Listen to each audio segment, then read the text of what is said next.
"You'll be sorry for this," my wife whispered from the wet ground, her crutches knocked away. The HOA president stood over her with a smug smile. Rules are rules. What she didn't know, my wife wasn't just a woman with a broken leg, she was the state attorney general's lead investigator. Before watching full story, comment below from where you watching, also like and subscribe for more stories.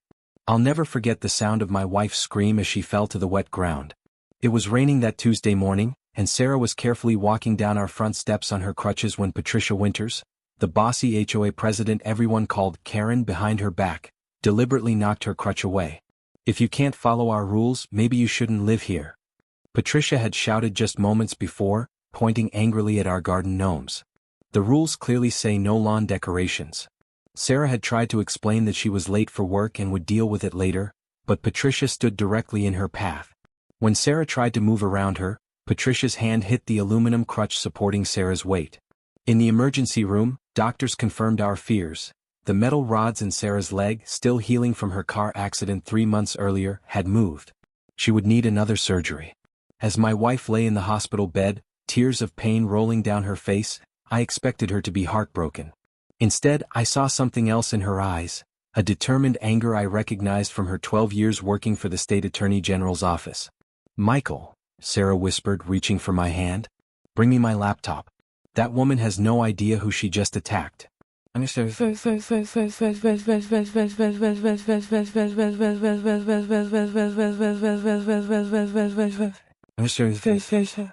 We had moved to Oakwood Estates just 6 weeks earlier, attracted by the pretty streets and the one-story house that would be good for Sarah's recovery. After a drunk driver had crashed into her car and broken her left leg in 3 places, we needed a fresh start somewhere peaceful where she could heal. We thought the homeowners association rules were a small price to pay for the nice neighborhood. The real estate agent had only briefly mentioned Patricia Winters. She runs things strictly, keeps property values high, but we should have noticed how neighbors looked away whenever her name came up. Within days of moving in, the violation notices began appearing on our door. First, it was about the color of our mailbox. Approved colors are forest green or black, not navy blue. Then came complaints about Sarah's physical therapy equipment being visible through the windows. The garden gnomes, cheerful little statues left by the previous owner that made Sarah smile during her painful recovery, became Patricia's biggest obsession. That rainy morning was our 4th notice about the gnomes. I had gone ahead to bring our car closer to the steps, watching through the windshield as Sarah, dressed for her first half-day back at work, carefully made her way down our porch steps. That's when Patricia appeared, marching across our lawn with her clipboard and angry face. The argument got bad quickly. Patricia's deliberate push sent my wife crashing to the ground, her healing leg taking most of the impact. As I ran toward them, Patricia stood over Sarah, her expression changing from shock to defensive anger. "Well, if you had just followed the rules, this wouldn't have happened," she said coldly, turning to walk away. "Get her full name," Sarah gasped through pain as I helped her. "Take pictures. Document everything." Even in terrible pain, my wife's investigative instincts were working.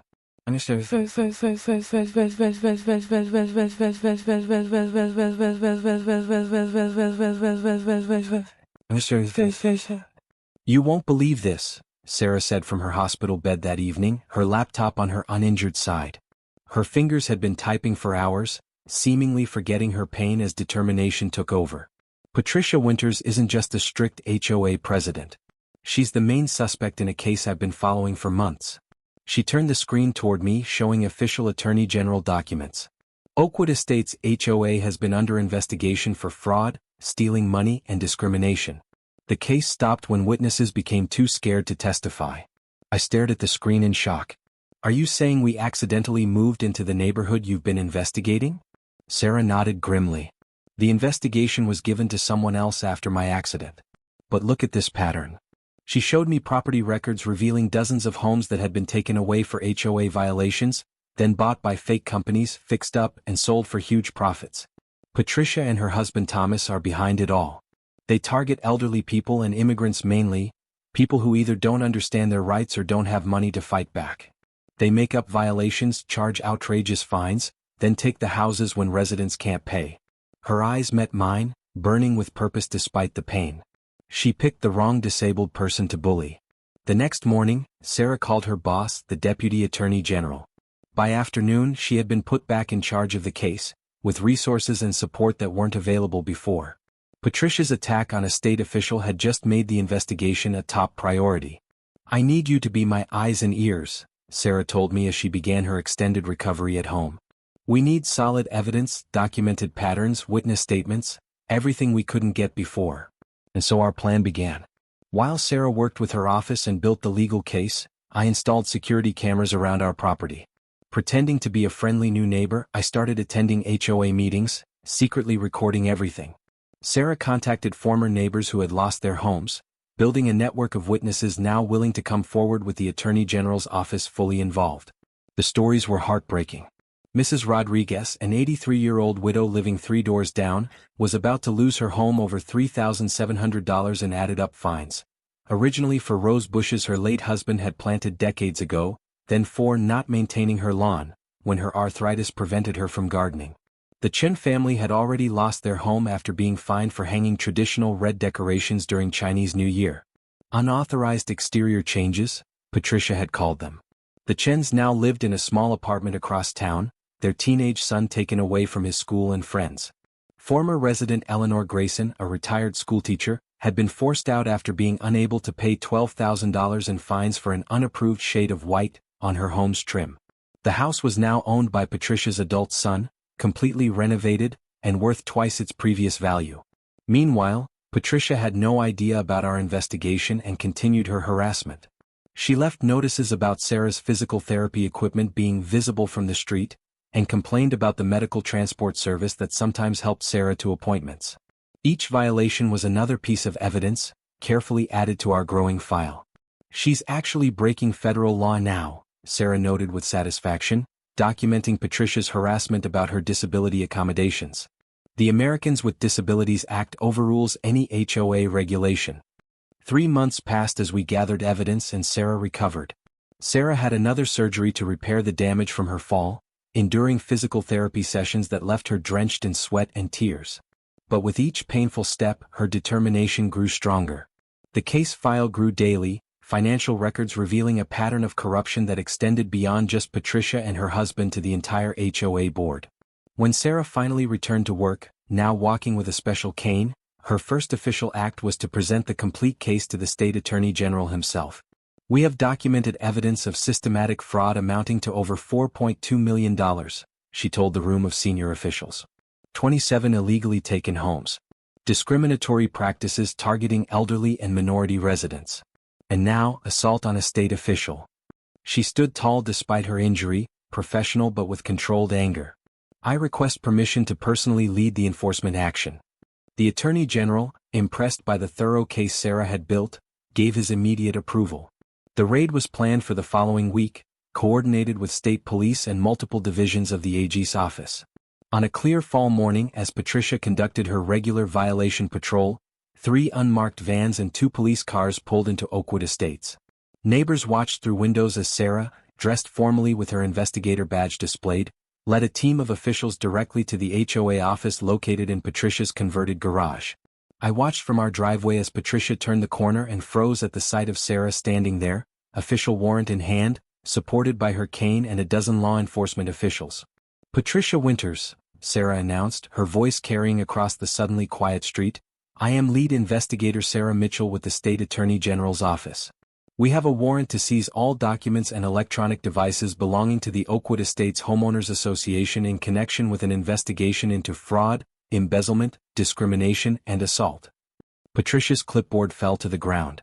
"You can't do this. This is harassment. Do you know who my husband is?" Sarah smiled, calm and professional. "Yes, Mrs. Winters, we know exactly who your husband is. He's currently being detained at his office, along with the other board members." The neighborhood seemed to hold its breath as officers began removing boxes of documents from the HOA office. Several elderly residents came out of their homes, standing silently to watch Patricia's downfall.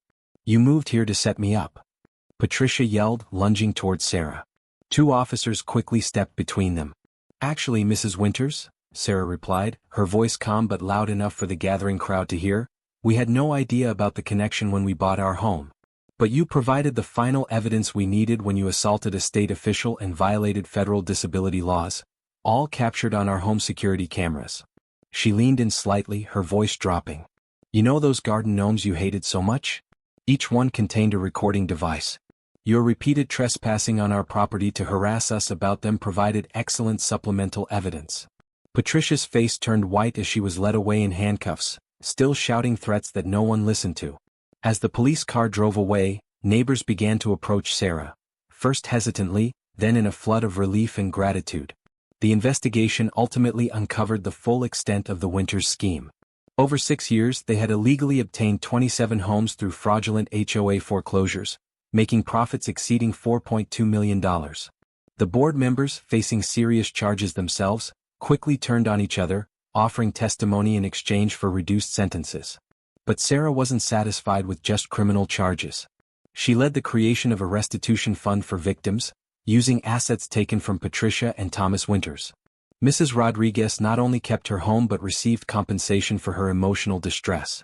The Chen family was able to buy a new house in the neighborhood with their settlement. Dozens of former residents received justice and financial restitution. 6 months after the raid, on a warm spring afternoon, the residents of Oakwood Estates gathered in the community park for a celebration. The HOA had been dissolved, replaced by a voluntary neighborhood association focused on community support rather than punishment. Mrs. Rodriguez, now the honorary president, gave a tearful speech about second chances and community spirit. Sarah, still using her cane but growing stronger each day, stood before the gathered neighbors. What happened in this neighborhood wasn't just about money or property values, she told them. It was about power and cruelty. About seeing vulnerable people as obstacles rather than neighbors. Today we start fresh, with compassion and respect as our guiding principles. As for Patricia and Thomas Winters, their trial made national headlines. The judge, citing the extraordinary cruelty and calculated nature of their crimes, sentenced Patricia to 12 years in federal prison and Thomas to 8. Their assets were liquidated to fund the restitution program for their victims. Sarah's career flourished following the case. Her work exposing corrupt HOA practices led to statewide reforms and new protections for homeowners. The Attorney General created a specialized unit under her leadership to investigate similar schemes across the state. Our home in Oakwood Estates has become a true sanctuary now. Sarah's leg healed as much as it ever will. She'll always walk with a slight limp, a permanent reminder of that rainy day. But she also carries something else, the knowledge that her pain sparked justice for dozens of families who had lost hope.